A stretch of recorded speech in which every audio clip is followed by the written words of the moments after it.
Hello and welcome to the Church in Action podcast. Today we're beginning part one of our two-part series with Gordon MacDonald. Gordon has successfully led almost every kind of ministry and is one of the church's greatest thinkers.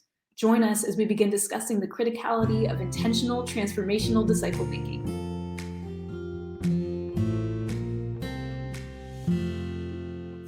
Hi, Happy New Year. I'm Charles Galda and I lead Vision New England. Welcome to the Church in Action radio program and podcast, where we talk about making disciples, doing justice, and sharing Jesus to accelerate evangelism. Because when the people of God do the work of God, it transforms lives, our communities, and the world. We're excited that today is our first podcast episode that's also being broadcast on the stations of life-changing radio around New England. So welcome, life-changing radio family. We're excited to be collaborating together. Today, we've got a very special guest with us, the Reverend Dr. Gordon MacDonald. Gordon was Chancellor of Denver Seminary, Senior Pastor at Grace Chapel in Lexington, Mass., the President of InterVarsity, the Editor-at-Large of Leadership Journal. He's authored more than 12 books, including Ordering Your Private World, Secrets of a Generous Life, Renewing Your Spiritual Passion, Going Deep in a Resilient Life. Today, he speaks, consults, coaches, inspires pastors from around New England, and as I've experienced, asks really hard questions that make you think, and I appreciate that. He's also a member of the advisory board of Vision New England. Gordon, thanks for being with us. Thank you, Charles. It's good to be with you again. Thanks. I want to talk about disciple making, but just kind of to set the stage a little bit. We recently gathered 80 leaders from all different parts of the church around New England to identify what God has been exposing in his church or wanting us to learn or change through all of the events of the last 2 years. Everybody agrees God's doing something with his church. The question was, what? And how we got disciples got a lot of traction. Leaders identified biblical illiteracy as an issue that we've known about a lot, but it was exposed more significantly in the last 2 years. Biblically literate people who just don't seem to have the mark of transformation in their life, and biblically illiterate people who are transformed but are doing shocking things for a follower of Jesus. And so we're trying to piece together what's going on in disciple making. Gordon he'll push back on me for saying this, but an authority in this area. But Gordon, before we start on that, how do you define a disciple? Well, historically, the word disciple reflects someone who's in a learning position. They've exposed themselves to someone who's more experienced, more mature, more knowledgeable, those kind of words. And they have come and are trying to absorb as much as they can from that person. So we use the word learner to describe a person like that. In modern English, we have other words that color that, like the word training, coach, boss, words which are pejorative, words which are very honorable. But there's a whole family of words that describe how one generation stamps itself upon the succeeding generation. Now, if I can go on just for one more minute on that, for 1,000 years, discipleship was done very naturally as part of just general life. We probably in earlier generations didn't even talk much about it because it was so natural to life. But in the last 100 years, something dramatic has changed. And as families have pulled apart, as children leave, as we are constantly on the move, now we have to start talking very deliberately about how this relationship of discipling happens, because the old way doesn't work anymore. And one thing I remember one pastor pointing out, and it hadn't dawned on me, is that the infrastructure, even of the last 50 years, has disappeared. So if I'm a pastor, I used to have an opportunity to talk to you every Sunday morning, and then there was a Bible study every Sunday morning, and then you came back on Sunday night, and then you came back on Wednesday night, and then there was a media culture that at least supported some of the same things, right? If I watch TV shows, old TV shows and movies, they'll talk of God, they'll pray, so the themes will be different. That has all fallen away to, I get to talk to you for maybe 2 Sundays a month for 20 minutes. Yep. While CNN, Fox News, and MSNBC disciple you nonstop with a wholly different worldview and political sound bites. Do you think that's fair? Yeah, I would suggest that began to appear as a system around 1961, 62, somewhere in that era. Our culture had a lot of changes that were going on, and the result was that people began to divide and separate. I'm probably a member of the last generation where the discipling drama took place all through life. My father and I were never close. Um, we lived in the same home, and he did try hard to be a good father, but his interests were more in other areas. So I had mentors all the way through my life up until just the last 3 or 4 years. There was always a man, always a couple of times a woman who took an extra spiritual, special interest in me and guided me through a phase of life that I couldn't have done myself. So I can tell you about, I won't, but I can tell you about 9 different disciplers who account for largely what I became over the years, all the way up to recent times. Now, if I can add one more thing, I think back in the 1960s, the church began to switch its pastoral model from being a church where a family type church where you knew everybody. Very few churches grew more than 250, 300 people. We all got together for Sunday school opening exercises on Sunday morning, the old with the young. We sang the same songs. We put our money in the birthday cake. So all of that was very warm, and you really knew who cared for you and who you cared for. But in the 60s, all that changed, largely due to transportation, communication, and new concepts of the way we ought to make things happen. And churches became programmatic churches rather than pastoral churches. What's the difference? Well, a pastoral church, my father was a pastor, and he really had 2 or 3 jobs in his job description, if he even had a job description. He preached on Sunday morning. He preached a second sermon on Sunday night. He preached a devotional type of sermon on Wednesday evening at prayer meeting, and everybody came. And then he would spend the rest of the day, what he called calling. He would say to my mother at breakfast, "Esther, I'll be gone all day long till tonight. I'll be calling." And that meant he was knocking on the doors of homes.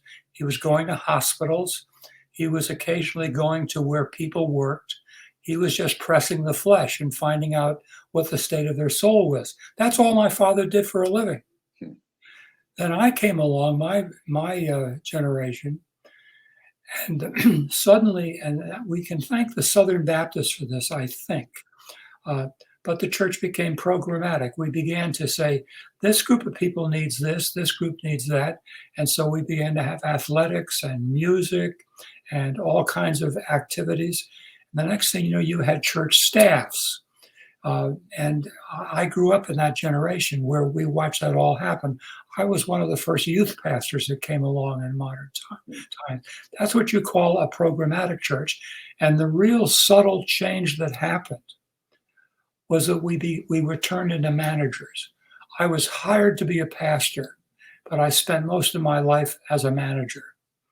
And ultimately I was supervising a staff of over 40 people. Now you have to read Peter Drucker and all the other management gurus to learn how to organize men and women to do their jobs. You have to decode how an organization works. We never learned that stuff in seminary. So people like Bill Hybels and Rick Warren and a few others came along, and they naturally kind of followed those patterns, and they taught the rest of us how to do it. And so what I hear in that is but there's a disconnect then from the person who's if I can say tasked by God, my pastor, my shepherd, right, to know and facilitate my spiritual growth.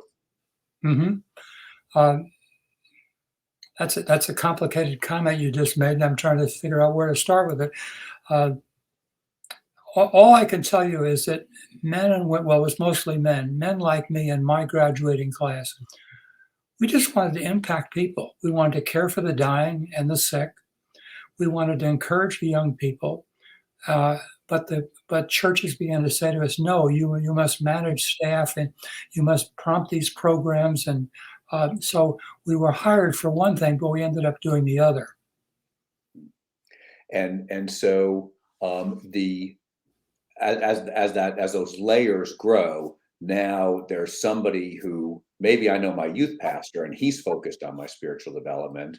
It's a question of now what skills they have in that area and Mhm. how well they're managed, trained, equipped, led, to know whether or not I'm seeing that. But as that church model grows, I get even more distant.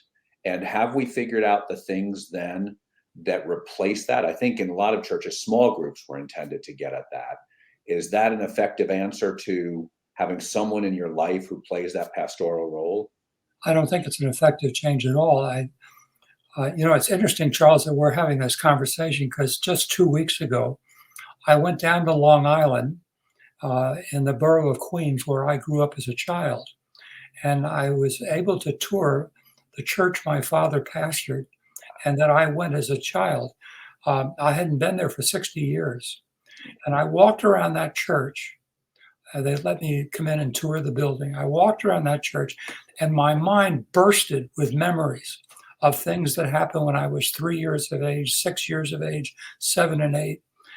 I can remember teachers. We all had Sunday school classes. I was a member of about 8 boys, 9 boys, and our teacher was Miss Cummings. She was there every Sunday of the summer of the year. She never missed.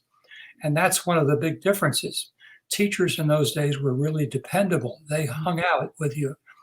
Now, the people who recruit teachers will tell you, I can't get a teacher to pledge attendance more than 1.5 times a month.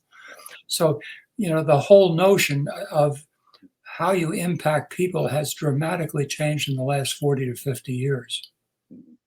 And sometimes in that small group experience, you might experience that pastoral person, but I might be the small group leader because I'm willing to open my house and may have no pastoral gifting. Yeah. But we also may not have the right equipping and training, even if I do have that about how to use it. And I may not see my role the way you described it. I like the way you talked about your father's role of my job is to get to know you and to know your spiritual, where you are spiritually and help move you along. And Yeah. I don't know that every small group leader recognizes that's what they're stepping into. And we've seen some studies that show that, there's that model is typically not a great model for building disciples. Well, There's always exceptions. we probably, the minute a group passes, I'm going to pick a couple of numbers, 14 or 16. Once a group goes beyond that size, it begins to lose its ability to really become intimate at a level that we can really teach and care for each other. So when you start having groups of 40, 90, 80, those are nice groups and you meet a lot of wonderful people. But little bit by little, it turns into a lecture hall. And the next thing you know, you're just dispensing information. Where in the old way, we dispensed or we did ministry by imitation. Two very important words. Now, I want to be careful folks don't hear our conversation as, boy, wasn't it great in the good old days? And so, because I'm sure there were things wrong there, but I want to give you the chance to just speak to that. Is it that, hey, things used to be so much better? Or is it something else? You have to say there were some things that were much better. You can't contest the fact that in the old days, as you put it, people did really get to know each other. Mm. We had time to hang out with each other. We didn't have television. We didn't have the National Football League and all this stuff that pulled people in different directions. So when I was a kid in church, I knew a lot of people, and they knew me, by the way, and were quick to tell my mother or father if I was misbehaving. Yeah. There was intimacy in those days. Now, you can trade it off and say there are some wonderful things that go on today, and I wouldn't contest that at all. I love some of the things these younger generational men and women have pulled off. Some of it drives me a little bit crazy because I'm an old man. But I would be the last one to say to the younger generation, stop, what you're doing is not good, because they're going to ferret this thing out and they're going to come up with ways of doing things in the coming years that are going to be a real pleasure to God. It's part of what I hear you saying is that there's a level of, I'm going to call it accountability in disciple making and community in disciple making that are necessary to it. But if I have to know you for you to make me a disciple or me to be discipling you. And I need to have enough of a relationship that when you say to me one day, Charles, that doesn't reflect the love of Jesus. That doesn't break the relationship, and we can continue to walk together. Mhm. Am I making the right observations? Yeah, that sounds good to me. All I know is that in my teenage years, in my childhood years, there was probably 30 or 40 people watching me all the time. And they'd be quick to confront me if some behavior or attitude in my life, as well as the other kids in the church, we were reported on pretty quickly. That would not happen most times today. Yeah, I'm sure if there's kids listening to us, they're like going, "That doesn't sound better than today." Right? And so is it then, if we're not making disciples today, is that the pastor's fault? Or if we shouldn't say, because we are making disciples today, but if it's not holistically working or working as well, is that the Well, pastor's fault? it's the pastor's fault if you want to say who's the number one person accountable for running the church from day to day. Yeah, the pastor has to accept some accountability. Does he or she lead an organization in which people's lives are changed? Peter Drucker once said, of all nonprofit institutions, the mission of a nonprofit is human change. And that goes for hospitals. It goes for all kinds of nonprofit organizations. And if you think about it, you could generalize and say that's the church's mission too, to change people, to bring them more and more in alignment with Jesus Christ, to be a servant. So human change is a very interesting line. And that's where the pastor starts becoming responsible. Is he or she running an organization where people are growing, changing, discarding behaviors which are not a pleasure to God? That's what the number one guy is supposed to be doing. It's interesting because you come from a pastoral background, obviously, and so you're saying, hey, it's the pastor. I'm a lay person. And I go there. I think the lay people have it wrong here too. Because most pastors are accountable to some lay lay board, lay committee, and I don't know. And I've served on those, and I don't know that I've said, where's your plan for making disciples, or how do we measure making disciples? We talked about it, but I don't think we've held pastors accountable that way. So it feels like to me that's our fault. Yeah, let me leap on that for just a second. What's hit me in the last few years since I have left the organized pastorate is that I can't remember once in all my years as a pastor ever an elders board or an elder ever approaching me and saying, how many people do you expect this year to disciple? Mm. Who will be different 12 months from now because you put your hands into their lives? No one ever asked me. They asked me, did we meet the budget? Are attendance figures up? What are we going to do about this building that needs to, some refurbishing? Those are the questions I got. But I don't ever remember being asked the question, how many men and women are different in Christ-likeness because your life touched them? Yeah. And I've heard other pastors say the same. I get measured on bucks, butts, and baptisms, right? Mhm. How much we raise, how many people come, how many people we baptize. And also would say that so that their motivation for making disciples does not come from their governance of their church. It has to come from someplace else. Well, Charles, let me take you one step further back. You mentioned that I was connected with a seminary as chancellor. I used to sit with our faculty quite frequently in ones and twos or maybe larger groups, and we would talk about the future of the church and where things were going. And I would say to these faculty members, if I was a young person coming to this school this year, and I felt the call of God to be a discipler, what courses would I take? Mm.